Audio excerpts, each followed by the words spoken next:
അപ്പോൾ നമ്മൾ മണി സെൻഡ് ചെയ്ത് കഴിഞ്ഞാൽ അത് സെൻഡ് ചെയ്തതാണ്, പിന്നെ നമുക്കത് തിരിച്ചെടുക്കാനൊന്നും കഴിയില്ല. അപ്പോൾ അതുകൊണ്ട് തന്നെ അത് ഇറിവേഴ്സിബിൾ ആണ് എന്ന് പറയാം.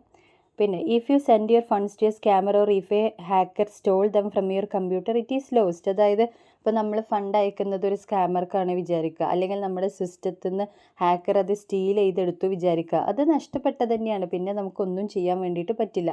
അപ്പോൾ അതുകൊണ്ട് അത്ര സേഫ്റ്റി അത് തരുന്നുള്ളൂ എന്നതാണ് ആ പോയിന്റിൽ പറയുന്നത്. പിന്നെ വരുന്നത് സ്യൂഡോണിമസ് ആണ്. അതായത് ഞാൻ നേരത്തെ പറഞ്ഞു ഇത് ആരയക്കുന്നു, എന്തയക്കുന്നു, അങ്ങനെ. അതായത് നമ്മൾ ഇങ്ങനെ കണക്ട് ചെയ്ത് അയക്കുന്നുണ്ടെങ്കിലും ഒറിജിനൽ ഐഡൻറ്റിറ്റി എന്തല്ല അത് പുറത്തേക്ക് വരുന്നില്ല. നമ്മൾ റിയൽ വേൾഡ് ഐഡൻറ്റിറ്റി എന്തെന്നില്ല അപ്പോൾ അക്കൗണ്ടുമായിട്ട് കണക്ട് ചെയ്യുന്നില്ല. അപ്പോൾ അതുകൊണ്ട് തന്നെ ഇത് ഇന്ന അഡ്രസ്സിൽ നിന്ന് കിട്ടിയെന്നോ അല്ലെങ്കിൽ അങ്ങനെയൊന്നും മനസ്സിലാക്കാൻ കഴിയില്ല. ഇതിലാകെ കാണിക്കുന്നത് ഒരു അറൗണ്ട് 30 ക്യാരക്ടേഴ്സ് കാണിക്കുക ചെയ്യുക. അതിന്ന് നമുക്കത് എന്ത് ചെയ്യാൻ കഴിയില്ല, ട്രേസ് ചെയ്ത് അനലൈസ് ചെയ്തെടുക്കേണ്ടത് കഴിയില്ല.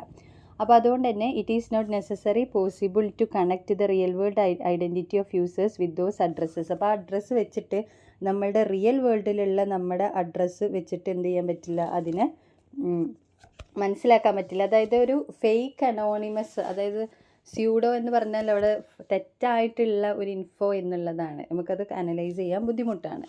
പിന്നെ ഫാസ്റ്റ് ആൻഡ് ഗ്ലോബൽ എന്നതാണ്. അതായത് വളരെ പെട്ടെന്ന് ഇൻസ്റ്റൻ്റ് ആയിട്ട് നമുക്ക് നെറ്റ്വർക്കിലൂടെ ട്രാൻസാക്ഷൻ നടത്താൻ വേണ്ടിയിട്ട് പറ്റും.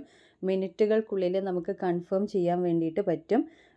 അത് നമ്മൾ ഏത് ഫിസിക്കൽ ലൊക്കേഷനിലാണെങ്കിലും ഇങ്ങനെ സെൻഡ് ചെയ്യാൻ വേണ്ടിയിട്ട് പറ്റും. പിന്നെ സെക്യൂർ ആണ്. Public key cryptography system use ചെയ്തിട്ടാണ് ചെയ്യുന്നത്.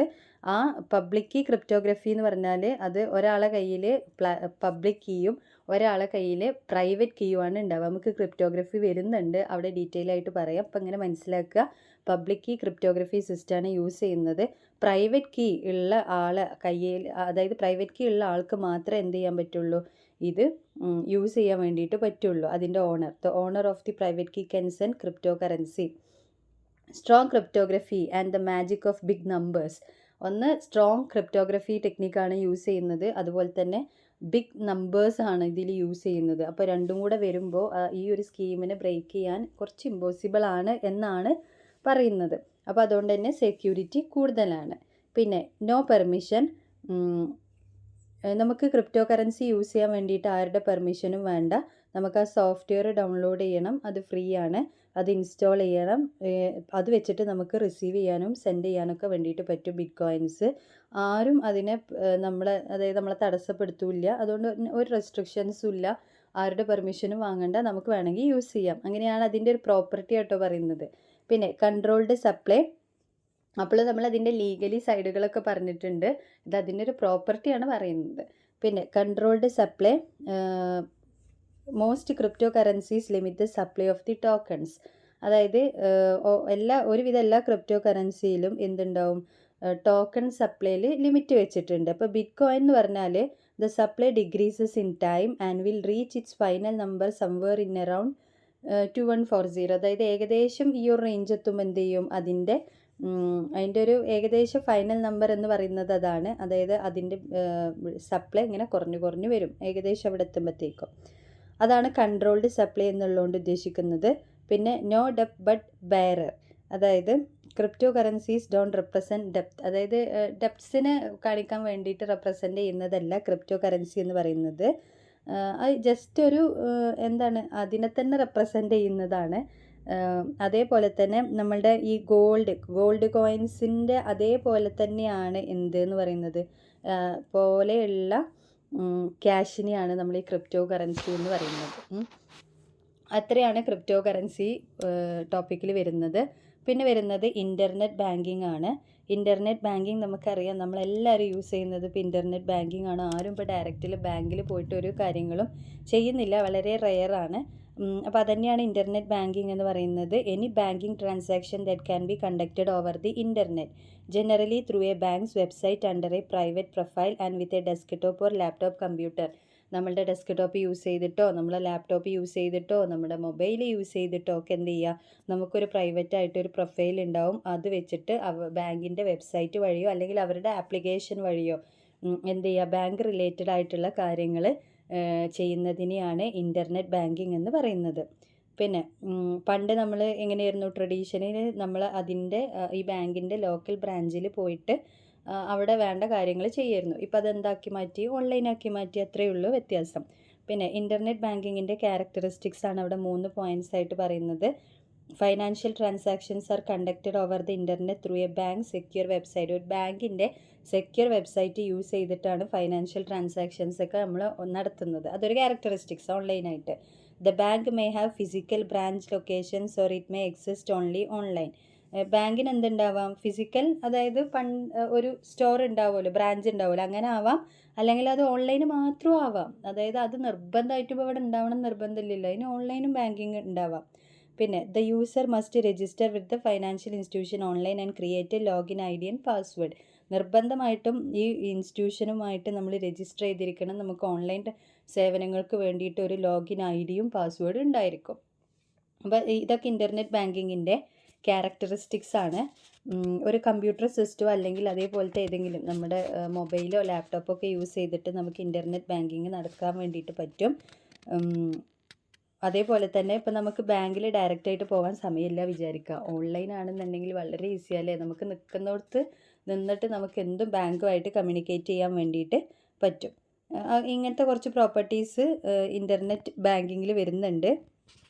പിന്നെ വരുന്നതാണ് customer can also do all task and many more using the online services offered by the bank. നമ്മൾ ബാങ്കിൽ ഡയറക്റ്റായിട്ട് നമ്മൾ പോയി ചെയ്യുന്ന ഒരുവിധ എല്ലാ കാര്യങ്ങളും നമുക്ക് എന്ത് ചെയ്യാൻ പറ്റും, ഈ ഇൻ്റർനെറ്റ് ബാങ്കിങ്ങിലൂടെ ചെയ്യാൻ വേണ്ടിയിട്ട് പറ്റും. നമ്മളുടെ ട്രാൻസാക്ഷൻ്റെ ഒരു അക്കൗണ്ട് ട്രേസ് ചെയ്യാൻ പറ്റും. അതായത് എത്ര നമ്മൾ അങ്ങോട്ട് അയച്ചു, എത്ര ഇങ്ങോട്ട് വന്നു എന്നൊക്കെ നമുക്ക് മൊത്തത്തിലൊന്ന് ട്രാക്ക് ചെയ്യാൻ പറ്റും. നമ്മളെ ബാലൻസ് എപ്പോഴും ചെക്ക് ചെയ്യാൻ വേണ്ടിയിട്ട് പറ്റും. ചെക്ക് ബുക്ക് റിക്വസ്റ്റ് ചെയ്യാൻ വേണ്ടിയിട്ട് പറ്റും. ബാലൻസ് എൻക്വയറി ചെയ്യാൻ വേണ്ടിയിട്ട് പറ്റും. നമ്മളെ സ്റ്റേറ്റ്മെൻറ്റ്സ്, ഇപ്പോൾ ഒരു മാസത്തെ ഞാൻ മൊത്തം എൻ്റെ ബാങ്കിൽ അതിൽ അങ്ങോട്ടും ഇങ്ങോട്ടും പോയ സ്റ്റേറ്റ്മെൻറ്റ് എടുക്കണം വിചാരിക്കുക, അത് ഡൗൺലോഡ് ചെയ്യാൻ വേണ്ടിയിട്ട് പറ്റും. അതേപോലെ തന്നെ can check the record of last so many years. നമുക്ക് ഒരുപാട് വർഷം ബാക്കിലേക്കുള്ളതൊക്കെ നമുക്ക് എന്ത് ചെയ്യാൻ പറ്റും, ചെക്ക് ചെയ്യാൻ വേണ്ടിയിട്ട് പറ്റും. അപ്പോൾ ഇതൊക്കെ എന്താണ്, ഫ്രീ ഓഫ് കോസ്റ്റ് ആണ്. അപ്പോൾ ഇങ്ങനത്തെ ഒരുപാട് അഡ്വാൻറ്റേജസ് ഇൻ്റർനെറ്റ് ബാങ്കിങ്ങിനുണ്ട്. അതേപോലെ ഒരു സെക്യൂർ മീഡിയം യൂസ് ചെയ്തിട്ടാണ് ഇങ്ങനെ ഫണ്ട് ട്രാൻസ്ഫറിങ് ഒക്കെ നടക്കുന്നത്. അപ്പോൾ ആ ഒരു സെക്യൂരിറ്റിയും കൂടെ എന്ത് ചെയ്യുന്നുണ്ട്, പ്രൊവൈഡ് ചെയ്യുന്നുണ്ട്. And also for making banking transaction over the internet. All banking activities that were conventionally carried by visiting a bank can now be done through a computer with internet access. അപ്പോൾ പണ്ട് നമ്മൾ നേരിട്ട് പോയിരുന്ന എല്ലാ കാര്യങ്ങളും നമുക്ക് ഇൻ്റർനെറ്റിലൂടെ എന്ത് ചെയ്യാൻ പറ്റും, ഈ ബാങ്കിങ് പ്രൊവൈഡ് ചെയ്യുന്നുണ്ട്, ഇൻ്റർനെറ്റ് ബാങ്കിങ് പ്രൊവൈഡ് ചെയ്യുന്നുണ്ട്. പിന്നെ നമ്മൾ ഗുഡ്സ് ആൻഡ് സർവീസസ് ഓൺലൈനായിട്ട് പർച്ചേസിങ്ങിന് വേണ്ടിയിട്ടും സപ്പോർട്ട് ചെയ്യുന്നുണ്ട്. ഇനി അഡ്വാൻറ്റേജസ് നോക്കാം. മെയിൻ അഡ്വാൻറ്റേജ് എന്ന് പറയുന്നത് സിമ്പിളാണ് ഇത് യൂസ് ചെയ്യാൻ, കൺവീനിയൻ്റ് ആണ് എന്നുള്ളതാണ്. ഫസ്റ്റ് സിംപ്ലിസിറ്റി, അതായത് വളരെ ഈസി ആയിട്ട് നമുക്ക് അക്കൗണ്ട് ഓപ്പൺ ചെയ്യാൻ വേണ്ടിയിട്ട് പറ്റും, വളരെ ഈസി ആയിട്ട് അത് ഓപ്പറേറ്റ് ചെയ്യാനും കഴിയും. പിന്നെ കൺവീനിയൻ്റ് ആണ്, കസ്റ്റമേഴ്സിന് വളരെ കൺവീനിയൻ്റ് ആയിട്ട് യൂസ് ചെയ്യാം. കാരണം ബില്ല് പേ ചെയ്യാം, ഫണ്ട് ട്രാൻസ്ഫർ ചെയ്യാം, അതേപോലെ ഒരുപാട് സമയം ക്യൂവിൽ നിന്ന് ബില്ലടക്കൊന്നും വേണ്ട, റെസിപ്റ്റ് ഇങ്ങനെ കീപ്പ് ചെയ്യേണ്ട ആവശ്യമില്ല, ഒക്കെ നമുക്ക് ഓൺലൈനിൽ ട്രാക്ക് ചെയ്യാൻ വേണ്ടിയിട്ട് പറ്റും. അതാണ് കൺവീനിയൻ്റ് എന്ന് പറയുന്നത്. പിന്നെ എനി ടൈം എനിവേർ 24/7 നമുക്ക് ഓൺലൈൻ ബാങ്കിങ് അവൈലബിൾ ആണ്. ഏത് ടാസ്ക് നമുക്ക് എവിടെ നിന്നും ഏത് സമയത്തും ഏത് രാത്രിയാണെങ്കിലും, ഇനി ബാങ്ക് അടച്ച സമയം ഈ നൈറ്റ് ടൈം ആണെങ്കിൽ പോലും ഹോളിഡേയ്സിലാണെങ്കിൽ പോലും നമുക്ക് ഇൻ്റർനെറ്റ് കണക്ഷൻ ഉണ്ട് എന്നുണ്ടെങ്കിൽ നമുക്ക് ഇൻ്റർനെറ്റ് ബാങ്കിങ് ചെയ്യാൻ വേണ്ടിയിട്ട് പറ്റും. പിന്നെ ഫാസ്റ്റാണ്, അതേപോലെ തന്നെ എഫിഷ്യൻ്റ് ആണ്. വളരെ ഈസി ആയിട്ട് ഒരു അക്കൗണ്ടിൽ നിന്ന് മറ്റൊരു അക്കൗണ്ടിലേക്ക് ഫണ്ട് ട്രാൻസ്ഫർ ചെയ്യാൻ വേണ്ടിയിട്ട് പറ്റും. അതേപോലെ ഒരുപാട് അക്കൗണ്ടുകൾ ഒരേ സമയം മാനേജ് ചെയ്യാൻ വേണ്ടിയിട്ടും പറ്റും. പിന്നെ സേഫ്റ്റി, അതായത് നമ്മൾ ഓൺലൈൻ ഇൻ്റർനെറ്റ് ബാങ്കിങ് ആകുമ്പോൾ നമ്മൾ അക്കൗണ്ടുമായിട്ട് നമുക്ക് എപ്പോഴും ഒരു ടച്ച് ഉണ്ട്. അപ്പോൾ നമ്മളെല്ലാ ട്രാൻസാക്ഷൻസും ഇങ്ങനെ നോക്കും, അതേപോലെ നമ്മളെ ബാലൻസ് നമ്മളെപ്പോഴും ചെക്ക് ചെയ്യും. അങ്ങനെയാകുമ്പോൾ നമ്മുടെ അക്കൗണ്ട് എന്താണ്, കുറച്ചും കൂടെ സേഫാണ്. അതായത് ഏത് സമയത്ത് വേണമെങ്കിലും എവിടെ നിന്നുകൊണ്ടും നമുക്ക് എപ്പോൾ വേണമെങ്കിലും നമ്മളെ ട്രാൻസാക്ഷൻസും നമ്മളെ അക്കൗണ്ടും നമുക്ക് ചെക്ക് ചെയ്യാം. അപ്പോൾ അവിടെ സേഫ്റ്റി കൂടും. എന്തെങ്കിലും ആക്ടിവിറ്റീസ് നമ്മൾ വിചാരിക്കാത്ത രീതിയിലുള്ള ഫ്രോഡുലൻ്റ് ആയിട്ടുള്ള ആക്ടിവിറ്റീസോ ത്രെട്ടോ ഉണ്ടെങ്കിൽ നമുക്ക് അത് മനസ്സിലാക്കാൻ വേണ്ടിയിട്ട് പെട്ടെന്ന് പറ്റും. പിന്നെ പ്രൊമോഷൻ എന്ന് പറഞ്ഞാൽ ഇതോടൊപ്പം തന്നെ ബാങ്കിൻ്റെ മറ്റ് സർവീസുകൾ എന്ത് ചെയ്യാൻ പറ്റും, അവർക്ക് നമ്മളിലേക്ക് അറിയിച്ചു തരാനും പ്രൊവൈഡ് ചെയ്യാനൊക്കെ വേണ്ടിയിട്ട് പറ്റും. നിങ്ങൾ കേട്ടിട്ടുണ്ടാവും, ലോൺ പ്രൊവൈഡ് ചെയ്യാമെന്നൊക്കെ ഓൺലൈനിൽ നമുക്ക് ആഡ് വരും, അല്ലെങ്കിൽ അവർ വിളിച്ചിട്ടോ SMS ഒക്കെ ആയിട്ടോ സെൻഡ് ചെയ്യാറുണ്ട്.